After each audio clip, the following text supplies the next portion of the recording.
বেশ কয়েকটি প্যানেলের যারা প্রার্থী তারা ভিসির সঙ্গে দেখা করতে গিয়েছে। সেই ভিসির সঙ্গে দেখা করতে যাওয়ার যে ভিডিও, এই সফট প্রপাগান্ডাগুলি জনগণের বুঝতে হবে। সেখানে তারা কোনো বাড়তি তথ্য অ্যাড করে নাই। তারা কি করছে, পিছনে করুণ মিউজিক লাগাই দিছে। কেন করুণ মিউজিক লাগাই দিছে? এটা হচ্ছে ন্যারেটিভ, যে আহারে এরা হেরে গেছে, এরা পরাজিত, এখন এরা মনের কষ্টে ভিসির এখানে আসছে। সো আপনি যদি জামাতের কাজ করতে চান, আপনি প্রকাশ্য ঘোষণা দেন আপনি জামাত, ঘোষণা দিয়ে আপনি তার কাজ করেন, কোনো সমস্যা নাই। আমরা প্রত্যক্ষ শত্রুকে সম্মান করি, আমরা প্রত্যক্ষ সমর্থন করি।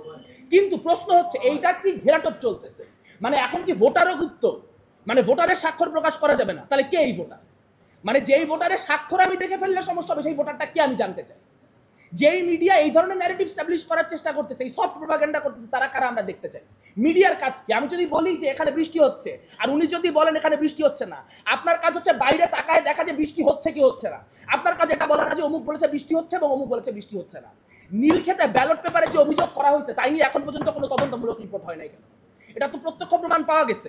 আপনারা নির্বাচনের দিন আমরা যা যা বললাম তার অধিকাংশ গণমাধ্যম থেকে পাওয়া তথ্য। তাহলে সেই তথ্যগুলো এখন আর সামনে আসতেছে না কেন?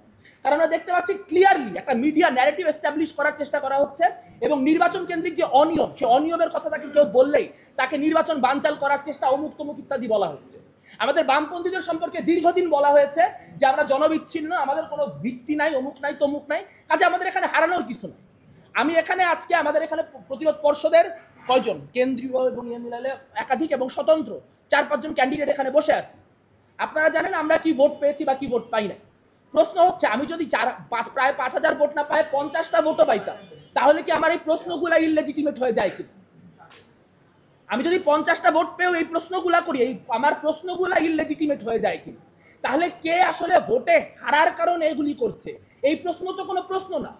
প্রশ্ন হচ্ছে যে অনিয়মগুলোর কথা আমরা তুলতেছি, সেই অনিয়মগুলা আসলে অনিয়ম কিনা, সেটা খতায় দেখা হবে কিনা, সেটা তদন্ত করা হবে কিনা, দ্যাট ইজ দি কোয়েশ্চেন।